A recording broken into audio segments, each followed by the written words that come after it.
Malam itu, kafe kecil di sudut jalan itu terasa seperti tempat yang digambar khusus untuk percakapan yang tidak boleh didengar orang lain.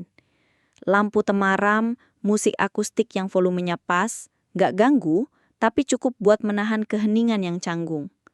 Aroma kopi menyatu dengan bau kertas koran lama yang tersusun di rak pojok. Ada hangat, ada familiar, dan ada rasa aman yang aneh. Jam di dinding menunjukkan hampir tengah malam, tapi kursi-kursi masih ada yang kosong. Beberapa orang sibuk menatap layar, beberapa lagi tertawa pelan. Suasana yang pas untuk curhat yang harus dilindungi dari malam. Dina menatap cangkir kopinya seperti menunggu jawaban dari permukaan hitam itu. Matanya merah sedikit, bukan karena menangis terlalu lama, tapi lebih karena kantuk yang dikesampingkan demi resah yang terus menggelegak. Dia bukan tipe yang gampang curhat. Selama ini ia berwajah tenang, rapi, kerja di kantor yang lumayan. Lumayan gaji, lumayan posisi, lumayan rutinitas. Tapi sejak beberapa bulan terakhir, rutinitas itu retak sedikit demi sedikit. Retakan-retakan itu ia kamuflasekan dengan senyum pasif di kantor, dengan sapaan biasa pada pelanggan toko tempatnya kerja part-time, dengan hangout ringan bareng teman-teman. Hanya Rara yang tahu, atau setidaknya Rara yang dulu pernah tahu banyak hal tentang Dina. Teman kuliah yang sekarang duduk di depannya, menatap penuh harap. Ra, gue punya rahasia, dan gue nggak tahu harus ngomong ke siapa lagi, kata Dina, suaranya serak dan pelan, seperti menghindar dari kejelasan. Rara mengernyut, tanpa ragu maju sedikit. Rahasia apa? Ayolah, gue sahabat lo dari dulu, cerita aja. Mata Rara tetap terang, polos, tapi ada garis-garis kepedulian di kelopak matanya. Dia tahu, Dina bukan tipe drama, jadi kalau Dina buka suara seperti ini, pasti ada yang serius. Dina menunduk, mengunyah bibir bawahnya beberapa kali. Ia merasa ada hal-hal yang tak mampu ia tuangkan dalam satu napas. Gue melakukan sesuatu yang gak bener, Ra. Sesuatu yang, kalau orang tahu, hidup gue bisa berantakan. Bukan sekedar dosa kecil atau kegagalan. Kayak, pondasi semua yang gue punya bisa runtuh. Rara nggak langsung menanggapi. Ia menarik napas, lalu santai meletakkan siku di meja. Oke, pelan. Cerita dari awal. Siapa yang berhubungan sama lo? Cowok? Kerjaan? Utang? Awas, jangan bilang utang. Dina tersenyum pahit, lalu mengeleng. Bukan utang, bukan juga kerjaan. Ini lebih ke hubungan. Tapi bukan cuma hubungan biasa. Ia berhenti, di luar kaca hujan rintik-rintik mulai turun, membuat jalanan mengilat. Lampu-lampu kendaraan memantul di genangan kecil. Suara hujan itu seolah menempelkan penekanan pada kalimat-kalimat Dina. Setiap tetesnya terasa seperti pengukuhan atas pengakuan yang akan ia sampaikan. Rara menarik napas lagi. Jadi lo selingkuh? Tanyanya, sederhana. Dina menatap tajam, bukan marah, tapi takut. Bukan sekedar selingkuh yang ketahuan di kamar sama pacar. Ini lebih rumit. Orang yang gue libatkan, dia bukan orang sembarangan. Dia punya istri, dan dia punya posisi. Posisi yang bikin susah kalau cerita ini bocor. Di wajah Rala ada kilatan penasaran dan sedikit jijik. Ada istri, bro. Kenapa lo bisa jatuh ke situ? Lo cinta dia? Dina memperkecil suara. Gue nggak tahu itu cinta atau apa. Awalnya nggak pernah ada niat untuk, ya ampun, semuanya berawal dari satu malam kantor. Lo tahu kan, proyek itu yang bikin gue lembur mulu. Dia, namanya Bima, dia supervisor. Sering lembur bareng gue buat presentasi. Awalnya kita profesional. Gue respect dia. Dia keren, karismatik, bisa bikin semua orang nurut. Terus ada satu kali kita ngobrol sampai jam 2 pagi di pantry. Gue curhat soal adik gue yang sakit. Dia bilang dia juga pernah ngalamin. Dia dengerin. Itu semua hal kecil. Tapi lama-lama obrolan itu jadi lebih personal. Rara menghela napas, setengah lega karena plotnya masih bisa dipahami. Jadi dari ngobrol biasa, terus deh ada yang berkembang. Dina mengangguk. Iya, tapi gue juga kayak dilema sendiri. Ada momen-momen kecil yang bikin kepencet. Kayak dia nanya kabar gue lebih sering. Dia peluk pas gue nangis karena frustrasi. Dia bilang gue strong tapi juga wanita yang butuh dimanjain. Hal kecil kayak gitu yang lama-lama ngumpul jadi gue luluh. Gue bukan orang yang gampang luluh, Ra. Tapi dia entah gimana bikin gue merasa aman. Padahal dia punya keluarga. Gue tahu itu dari awal. Tapi di hatiku ada yang membenarkan semua alasan itu. Itu cuma comfort. Itu cuma pelarian. Suasana jadi hening. Rara menatap Dina dengan ekspresi yang berubah-ubah. Dari penasaran, sedikit marah, lalu campuran keprihatinan. Gue nggak ngejudge lo, Din, tapi gue juga bener-bener takut buat lo. Kalau dia ternyata nggak serius atau suka main-main, gue tahu. Potong Dina cepat. Itu juga yang bikin gue sakit kepala. Gue juga takut semua ini cuma permainan buat dia. Tapi ada yang makin parah. Satu malam, kita ketemu bukan di kantor. Gue lagi pulang dari kerja, hujan deras, motor macet di tol kecil di pinggir kota. Bima kebetulan lewat. Dia lihat gue, jemput. Kita nggak ngomong banyak, cuma dia antar sampai ke rumah. Tapi itu pertama kali kita habis ketemu di luar jam kerja. Sesuatu berubah. Rara meraih sedotan dan memainkannya di antara jarinya. Matanya melebar sedikit. Lo mulai ketemuan sembunyi? Dina menelan ludah. Iya. Kita mulai ketemu di kafe-kafe sepi. Di jalanan yang kata orang sering nggak ada orang. Kita ngobrol, tertawa, lalu itu berkembang jadi intim. Bukan langsung fisik aja, tapi secara emosi. Gue kasih dia bagian dari hati gue yang selama ini aku simpan untuk sesuatu yang kelihatan aman. Dia janji-janji nggak janji. Gue bodoh. Gue kasih nomor rumah, nomor HP privat gue, surat kecil. Gue mulai nulis hal yang nggak pernah gue bilang sama siapapun. Rasanya kayak kecanduan. Rara menatap keluar jendela sejenak, melihat pantulan lampu yang memburam di kaca.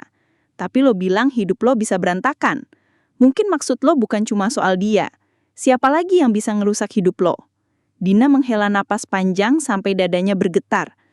Ada satu alasan lagi, Ra. Bima, dia bukan sekedar supervisor.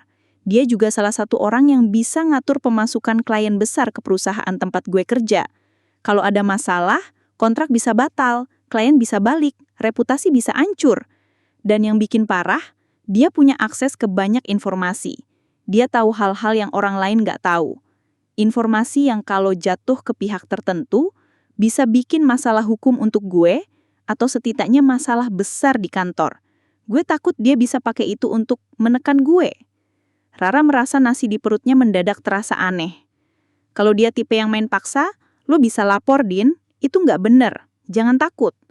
Dina menggigit bibir. Gue udah pikir itu. Gue udah sempet mau bilang ke HR, tapi gue takut.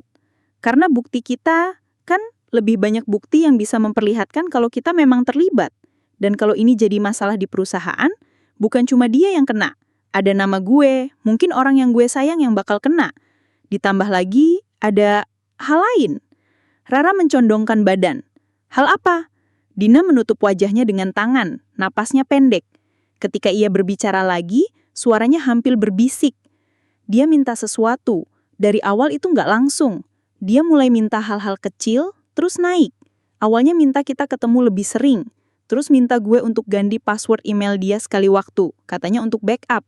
Gue pikir sepele. Gue bantu. Lalu dia mulai minta hal yang lebih riskan. Dokumen-dokumen kecil yang hanya untuk rencana bisnis katanya. Gue sih nggak curiga. Gue pikir itu bagian dari kerja. Lah ternyata dokumen itu ada isian klien yang baru, calon vendor data pribadi yang bukan untuk konsumsi umum. Gue sadar terlalu telat. Rara melepas napas keras. Jadi lo udah akhirnya terlibat dalam hal yang mungkin ilegal. Dina menunduk. Air matalah yang akhirnya membuat matanya basah. Mungkin. Gue nggak ngerti seberapa beratnya. Gue cuma tahu rasa bersalah ini beratnya minta ampun. Dan dia mulai menunjukkan sedikit ancaman. Bukan ancaman terang-terangan. Dia lebih ke halus. Kayak sindiran bahwa kalau gue ninggalin dia, ada orang lain yang bisa menemukan hal-hal yang bakal merepotkan gue. Gue takut, Ra. Gue takut nggak bisa keluaran dari semuanya tanpa hancur. Suasana di meja itu tiba-tiba menjadi sangat berat. Kafe yang tadinya hangat berubah jadi ruang sidang kecil. Rara meraih tangan Dina tanpa pikir panjang, mengenggamnya erat. Lo nggak sendirian, Din. Kita atur. Kita mikir logis. Pertama, kita dokumentasi semua yang dia lakukan. Kedua, kita cari bantuan hukum. Ketiga, tapi gimana kalau dia tahu kita lagi nyiapin itu? Potong Dina cepat. Dia kan masih ada di kantor.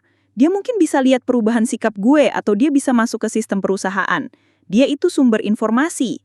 Gue bener-bener takut. Rara menghela napas, mencoba menenangkannya. Oke, ambil satu langkah kecil dulu. Gue bantu. Kita cari saksi. Lo simpen semua chat, semua catatan. Kalau perlu kita backup file-file itu di tempat aman. Jangan percaya orang lain dulu. Kita atur strategi secara pelan. Dina menatap Rara dengan mata yang penuh haru. Makasih Ra, gue bener-bener butuh sahabat kayak lo. Kadang gue merasa bersalah karena gue yang bikin masalah ini, tapi lo tetap ada. Rara tersenyum tipis, lalu wajahnya jadi serius lagi. Gue janji bakal bantu lo, tapi lo juga harus jujur satu hal ke gue. Lo pernah ngelakuin hal fisik nggak? Gue nggak mau ngejudge, cuma mau jelas. Dina menutup mata sejenak, memutar memori. Iya, kita pernah.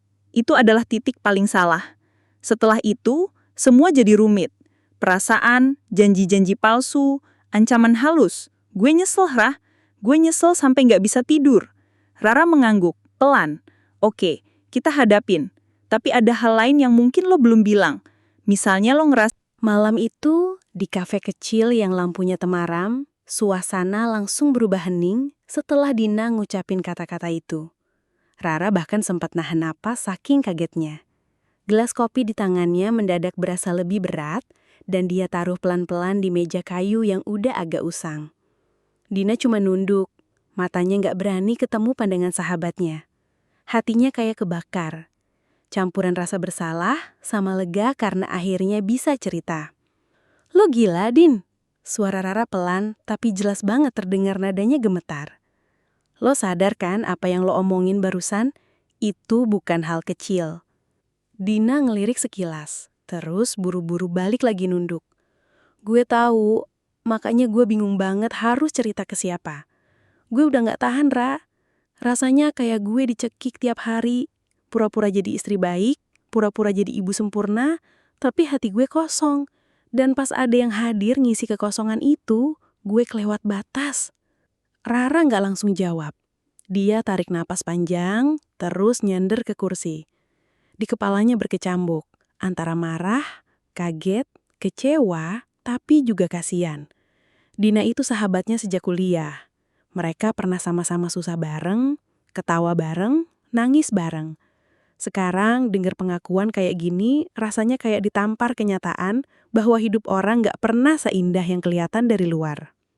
Siapa dia? Akhirnya Rala nanya dengan nada hati-hati. Dina sempat ragu mau jawab. Tangannya mainin sanduk kecil di atas meja.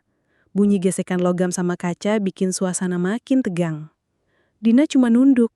Matanya gak berani ketemu pandangan sahabatnya. Hatinya kayak kebakar. Campuran rasa bersalah sama lega karena akhirnya bisa cerita. Lo gila, Din. Suara Rara pelan, tapi jelas banget terdengar nadanya gemetar. Lo sadar kan apa yang lo omongin barusan? Itu bukan hal kecil. Dina ngelirik sekilas, terus buru-buru balik lagi nunduk. Gue tahu, makanya gue bingung banget harus cerita ke siapa. Gue udah gak tahan, Ra. Rasanya kayak gue dicekik tiap hari. Pura-pura jadi istri baik, pura-pura jadi ibu sempurna, tapi hati gue kosong. Dan pas ada yang hadir ngisi kekosongan itu, gue kelewat batas. Rara nggak langsung jawab. Dia tarik napas panjang, terus nyender ke kursi. Di kepalanya berkecamuk, antara marah, kaget, kecewa, tapi juga kasihan. Dina itu sahabatnya sejak kuliah. Mereka pernah sama-sama susah bareng, ketawa bareng, nangis bareng. Sekarang dengar pengakuan kayak gini, rasanya kayak ditampar kenyataan bahwa hidup orang gak pernah seindah yang kelihatan dari luar. Siapa dia? Akhirnya Rara nanya dengan nada hati-hati. Dina sempat ragu mau jawab. Tangannya mainin sanduk kecil di atas meja. Bunyi gesekan logam sama kaca bikin suasana makin tegang. Orang yang gak seharusnya gue deketin, katanya lirih. Ya jelas lah gak seharusnya, Din. Tapi siapa? Jangan-jangan, Rara sengaja berhenti, takut tebakannya benar. Bukan teman lo kok, Ra. Dina buru-buru motong. Tapi dia orang dekat kantor suami gue. Rara refleks nutup mulutnya dengan tangan. Lo serius? Jadi lo main sama kenalan suami lo sendiri? Gila, Din. Kalau ini kebongkar, hancur semua hidup lo. Dina ngangguk pelan, matanya mulai berkaca-kaca. Gue tahu. Tapi lo ngerti nggak, Ra? Gue tuh gak nyari, sumpah. Awalnya cuma ngobrol biasa. Dia perhatian, dia nanya hal-hal kecil yang suami gue udah lama gak pernah peduli. Dari situ, gue ngerasa diperhatiin lagi. Gue ngerasa hidup lagi. Sampai akhirnya gue kelewatan. Lo tidur sama dia? Pertanyaan Rara terdengar dingin, kayak penghakiman. Dina diam cukup lama. Suara musik jazz pelan di kafe itu jadi satu-satunya yang terdengar. Akhirnya dengan suara nyaris berbisik, dia jawab, "Iya." Rara langsung tutup muka, kepalanya digeleng pelan. Astaga, Din, lo sadar nggak sekarang lo udah jalan di ujung jurang? Satu langkah salah aja semua bisa hancur.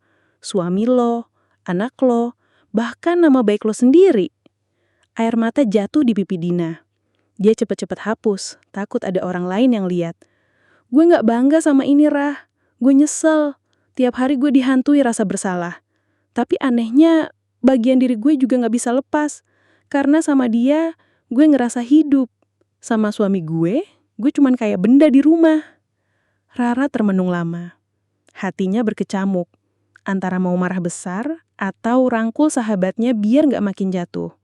Dia akhirnya narik kursinya dikit, nyanderin sikut ke meja, dan nunduk ke arah Dina. Din, gue nggak bisa bilang gue ngerti 100% apa yang lo rasain. Tapi lo tahu nggak, lo lagi main api. Dan kalau api ini kebakar lebih gede, lo bukan cuma nyakitin diri lo sendiri, tapi juga orang-orang yang lo sayang. Dina ngusap wajahnya, berusaha nyembunyiin tangis. Makanya gue cerita ke lo. Gue bingung harus gimana. Gue nggak bisa cerita ke siapa-siapa. Gue takut banget ketahuan. Tapi kalau gue terusin, gue juga makin tenggelam. Gue kayak orang kecanduan, Rah. Rara ngelus pelan tangan sahabatnya. Lo harus berhenti, Din. Sekarang. Sebelum semua keburu terlambat. Dina cuma bisa geleng. Gue udah coba. Tapi tiap kali dia ngehubungin gue, rasanya kayak ada magnet. Gue lemah, Rah.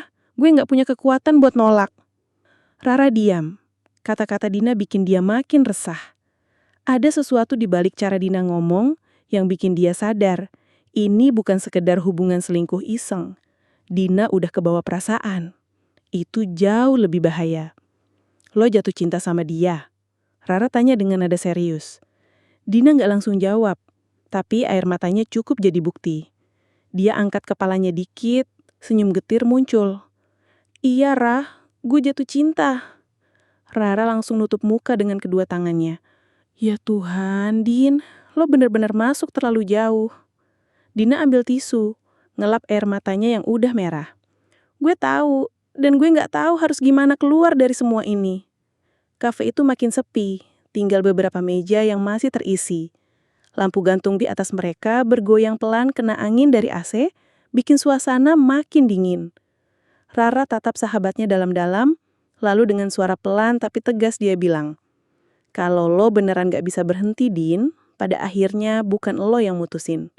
Hidup bakal maksa lo buat berhenti, entah dengan cara baik atau dengan cara yang nyakitin. Dina cuma bisa terdiam.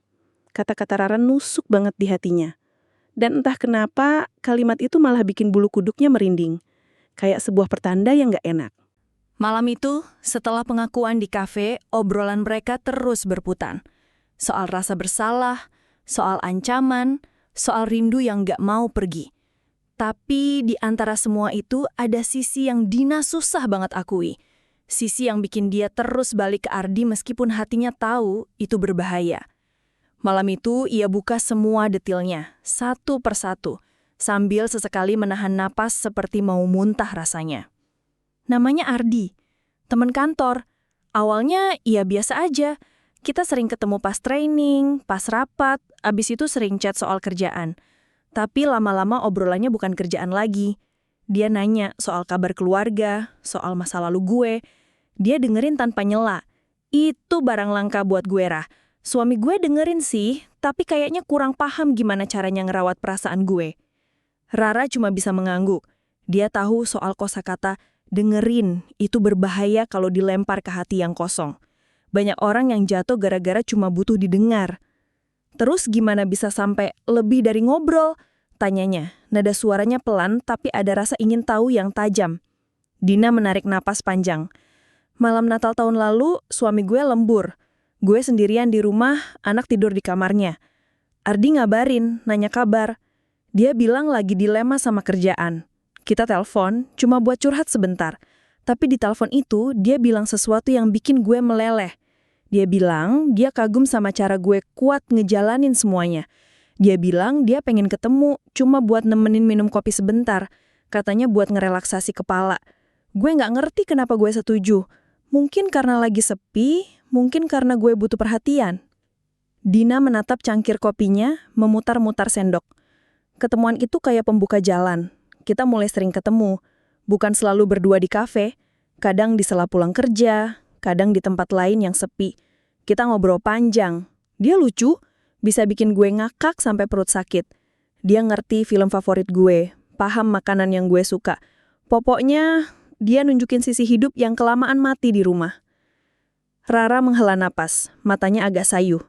Jadi, lo nyaman sama dia? Lebih dari nyaman, Rah. Lebih hidup. Gue ngerasa vital lagi. Gue bukan cuma istri yang ngejagain rutinitas rumah. Sama dia gue bisa jadi versi gue yang dulu. Yang spontan, yang berani, yang bisa marah sekaligus manja tanpa takut dihakimi. Itu nikmat yang gue nggak pernah dapetin lama di pernikahan gue. Dina menutup mata sebentar. Napasnya tersendat. Gue tahu ini egois, tapi manusia juga butuh disiram biar mekar. Rara mengamati sahabatnya. Ada cahaya aneh di mata Dina. Bukan cuma kilau cinta, tapi juga ketergantungan. Lo sadar nggak, Din? Kalau yang lo rasain ini bisa jadi candu. Kalau udah kecanduan, susah balik. Lo udah bilang tadi, lo udah coba stop. Tapi lo balik lagi karena magnet itu. Dina mengangguk. Gue tahu. Gue udah coba buat jarang balas chat. Gue blok nomor dia beberapa kali. Tapi cuma sebentar. Dia pintar. Dia baca mood gue. Kalau gue lagi lemah, dia datang dengan kata-kata yang tepat. Gue ngerasa kayak orang kebablasan di jalan yang gelap. Tiap kali ada lampu, gue langsung nyari. Ardi itu lampu kecil yang nunjukin jalan keluar dari sunyi gue. Rara meremas gelas kopinya. Nada suaranya keras sedikit. Tapi Ardi punya tanggung jawab juga. Dia pria yang bisa ngancurin keluarga orang lain. Lo inget gak itu? Anak lo punya hak dapet rumah yang aman. Lo punya ibu yang mungkin pingsan kalau tahu. Ini bukan cuma soal lo dan dia. Dina menunduk, menahan serangan rasa bersalah yang tiba-tiba menampar pipinya. Gue tahu, gue benci sama diri gue sendiri karena mikir kayak gini. Kadang gue mikir, apa pantas gue minta bahagia? Apa pantas gue ambil bahagia itu dari orang lain? Pertemuan-pertemuan mereka mulai meninggalkan bekas yang lebih nyata. Bukan sekedar chat manis, tapi sentuhan yang menempel lama. Ada momen-momen ketika Dina pulang ke rumah dan duduk di sofa, tangan masih bau kolon yang bukan parfum suaminya. Ada malam ketika anaknya meluk dia dan ia merasa berdosa sampai napasnya sesak. Ada pagi ketika suaminya nyuruhnya antar anak ke sekolah, lalu cium tangan singkat yang kosong makna. Dan Dina merasa seakan dua dunia bertabrakan di dadanya. Ardi bukan tipe yang sembunyi-sembunyi malu. Dia punya pesona yang hampir brutal. Kadang dia bilang hal-hal yang membuat Dina merasa dicari-cari di setiap sudut hatinya. Dia juga bukan tanpa agenda. Ada kalanya ia menyentuh topik-topik yang membuat Dina cemas. Kenapa harus sembunyi jika rasa itu tulus? Mengapa takut? Bukankah semua orang mencari kebahagiaan? Ujung-ujungnya, argumen-argumen itu bikin batas moral Dina semakin tipis. Sekali tipis, ia menggulir tanpa sadar. Suatu malam mereka ketemu di sebuah warung kecil yang sepi. Lampu remang-remang dan suara motor hanya sesekali lewat. Mereka bicara sampai larut malam, menertawakan hal-hal sepele sampai lupa waktu. Di perjalanan pulang, Ardi berhenti di tempat gelap. Menatap mata Dina lama, lalu bilang, kita nggak boleh terus kayak gini. Kita harus putusin sesuatu. Ini membunuh gue juga, Din. Kata-kata itu terdengar romantis, tapi nada di belakangnya juga mengandung tuntutan. Dina yang telanjur cinta mati jadi panik. Apa maksud lu putusin sesuatu? Tanyanya, suaranya bergetar. Ardi menjawab dengan lembut tapi tegas. Kita harus pilih salah satu. Lo bener-bener nggak bisa terus begini, hidup setengah-setengah. Lu harus berani kalau mau bahagia. Gue nggak mau nunggu yang setengah-setengah. Ada tekanan terselubung di sana. Bukan ancaman, tapi sebuah ultimatum yang membuat Dina merasa terpojok. Pilih aku atau pulang ke hidup yang hambar. Kalimat itu membuat seluruh tubuh Dina menegang. Pilihan yang Ardi tawarkan sebenarnya bukan cuma soal cinta. Itu soal menghancurkan sesuatu untuk membangun sesuatu yang baru. Dan membangun itu membutuhkan kerusakan di awal yang Dina tak ingin tanggung sendirian. Di sisi lain, Ardi mulai menuntut bukti-bukti perhatian dari Dina. Bukan soal hal-hal vulgar, tapi ia minta keterbukaan. Foto di situ, chat di sini, janjian bertemu di sana. Ardi bilang itu tanda serius, tanda bahwa mereka berdua nggak main-main. Dina yang masih terombang-ambing antara cinta dan rasa aman, memberikan sedikit demi sedikit. Memberi itu terasa nikmat, sekaligus berbahaya. Sesuatu yang manis itu lambat laun menjadi tali yang mengikatnya erat. Rara yang mendengar semua detil ini semakin gelisah. Dia melihat pola yang familiar, cinta terlarang yang berubah jadi tuntutan. Tuntutan yang berubah jadi pajakan. Lo harus stop, Din. Kalau dia minta lo tinggalin semuanya, itu tanda dia mau punya segalanya tanpa mikirin konsekuensinya ke lo. Itu selfish, bukan cinta. Rara berulang kali mengulang itu sampai Dina hampir muntah mendengarnya. Tapi cinta itu nggak mau mendengar kata-kata logis. Ia mendengarkan nafsu, kenangan, dan rasa sepi yang tak terobati. Konsekuensi mulai menunjuk. Suatu pagi saat Dina lagi bawa anak ke sekolah, seorang ibu di kantin sekolah nepuk punggungnya dan bilang hal yang bikin darah Dina konding. Din, kemarin aku lihat lo sama kocok baru di mall. Baju kalian mirip-mirip. Semoga semuanya baik-baik aja ya. Ucapan itu sederhana, tapi efeknya meledak seperti bom kecil di kepala Dina. Mata ibu itu polos, tidak tahu apa yang dia panaskan. Tapi kabar kecil itu punya kemungkinan untuk menjalar. Dina pulang dengan kepala pening. Dia nggak bisa bilang pada suaminya, pasti malah tambah bumerang. Dia pulang, duduk di kamar, dan menelpon Ardi dengan tangan gemetar. Ardi menyahut santai, suaranya hangat. Gimana sayang? Kenapa suara lo pucat? Dina rasa mau muntah. Dia minta Ardi untuk lebih hati-hati. Ardi menenangkan, tapi dalam nada menenangkan itu ada bisik. Jangan takut, kita atur, aku akan jaga. Janji itu tidak menenangkan sepenuhnya. Malamnya, saat dia menutup mata, bayangan Ardi dan kata-katanya berkedut-kedut. Di sisi lain, ada rasa aman palsu yang tumbuh. Selama Ardi janji, semuanya terasa mungkin. Rasa aman itu membutakan. Bab ini, bab di mana Dina merasa lebih hidup dari sebelumnya, juga jadi bab di mana garis batas antara nikmat dan kehancuran mulai membudar. Kehidupan yang dulu terasa monoton kini penuh warna. Tetapi warna itu juga membawa resiko besar. Rumor, ultimatum, tuntitan, dan potensi kehilangan yang tak bisa diukur. Dina tahu ini bukan jalan mudah. Dia tahu ada banyak orang yang bisa terluka kalau dia ambil langkah gegabah. Namun hatinya yang rapuh berdenting keras setiap kali Ardi ada di dekatnya. Denting itu tidak mudah dihentikan. Di ujung bab ini, pembaca disisakan satu pertanyaan yang berdengung. Apakah kebahagiaan yang terasa lebih hidup itu pantas dibayar dengan kehancuran yang mungkin menyusul? Malam itu Dina nggak bisa tidur. Pesan singkat dari nomor tak dikenal itu berulang kali dia baca. Sampai layar ponselnya terasa panas. Tangannya gemetar, napasnya pendek, dan pikirannya muter kemana-mana. Siapa yang ngirim? Apa beneran ada orang yang tahu hubungannya sama Ardi? Apa ini cuman iseng? Tapi kalimat "aku tahu hubungan kamu sama Ardi" bikin darahnya beku. Itu bukan sekedar ancaman kosong. Itu berarti ada mata lain yang selama ini ngikutin mereka. Dina bolak-balik di ranjang, ngelihat suaminya tidur pulas di sampingnya. Rasanya pengen nangis kencang, tapi air mata nggak bisa keluar. Di luar kamar, suara jarum jam berdetak pelan. Seolah-olah tiap detik ngitung waktu menuju bencana. Pikirannya penuh dengan bayangan kemungkinan. Kalau benar-benar kebongkar, gimana nasib anaknya? Gimana suaminya? Gimana keluarganya? Dan yang paling bikin dia mual adalah kalau yang ngirim pesan itu adalah orang dalam lingkaran suaminya. Besoknya, Dina berusaha kelihatan normal. Dia siapin sarapan, nganter anak ke sekolah, nyuci piring. Tapi dalam hati, semua kayak berjalan di atas bara. Ponselnya masih terus dia genggam erat. Takut kalau tiba-tiba ada pesan susulan. Pagi itu dia cek, nomornya masih aktif, tapi nggak ada pesan lain. Seolah pengirimnya sengaja ngasih waktu buat bikin Dina makin kalut.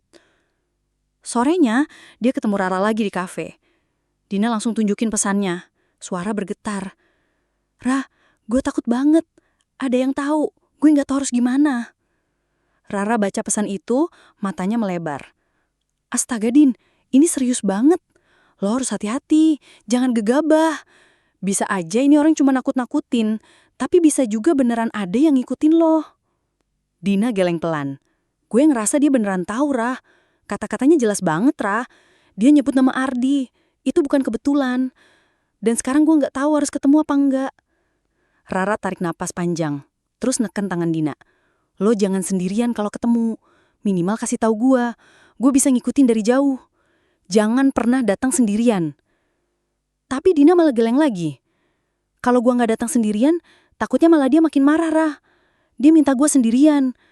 Gua takut kalau ini beneran orang yang bisa bikin semuanya bocor. Malamnya, Dina duduk di mobilnya sendirian. Tangannya basah sama keringat dingin. Dia lihat lokasi yang dikirim orang itu. Sebuah parkiran sepi di belakang gedung tua dekat pusat kota. Hatinya bilang jangan pergi. Tapi rasa takut kehilangan kendali bikin dia nurut. Dia matiin mesin, duduk menunggu, sambil sesekali ngelirik kaca spion. Gak lama, seseorang datang.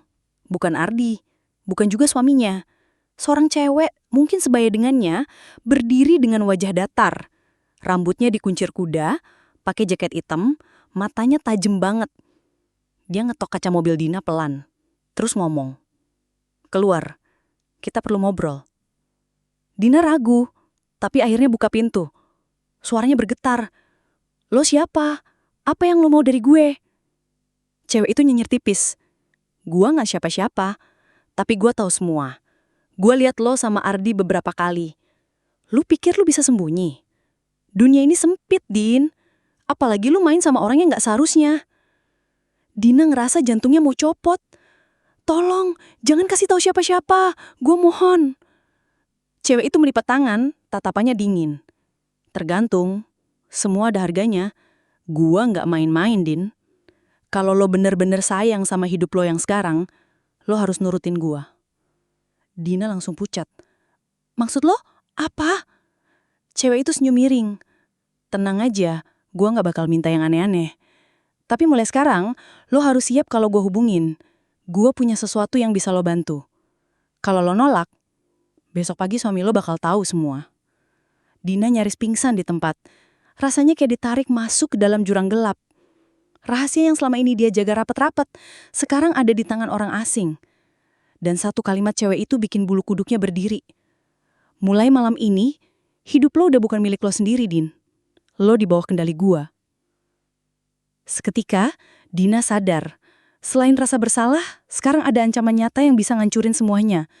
Dan rahasia yang mulai bocor itu pelan-pelan berubah jadi jerat yang mencekik lehernya. Malam itu dingin, angin berhembus pelan melewati parkiran kosong di belakang gedung tua. Lampu jalan hanya beberapa, redup dan berkedip seperti hampir mati. Dina berdiri kaku, tangannya gemetar memegang tas, keringat dingin turun dari pelipis meski udara menusuk tulang. Langkahnya berat, tapi rasa penasaran bercampur takut memaksa kakinya maju. Dari jauh, dia lihat siluet seseorang bersandar santai di mobil hitam. Sosok itu berdiri tegak tapi kepalanya agak menunduk. Lampu rem remang bikin wajahnya susah dilihat. Dina berhenti beberapa meter, jantungnya berdetak makin keras, hampir pecah rasanya. Lalu suara itu terdengar. Tenang tapi menusuk. Akhirnya kamu datang juga, Din. Dina langsung tersentak. Suara itu bukan suara asing. Itu suara yang sangat dia kenal. Suara yang pernah bikin hatinya hangat, sekaligus sekarang bikin tubuhnya beku. Loh, Dina berusaha buka mulut tapi suaranya serak.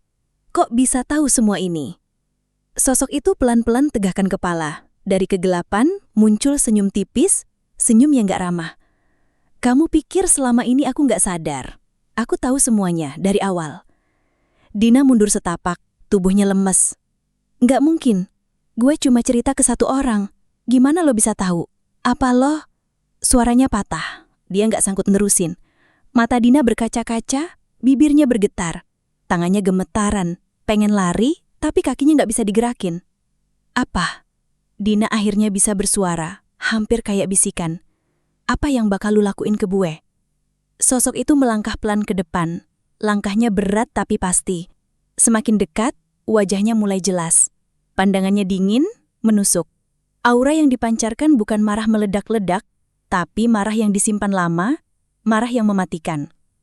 Dina merasakan tubuhnya makin mengecil, seolah semua udara di parkiran itu disedot habis.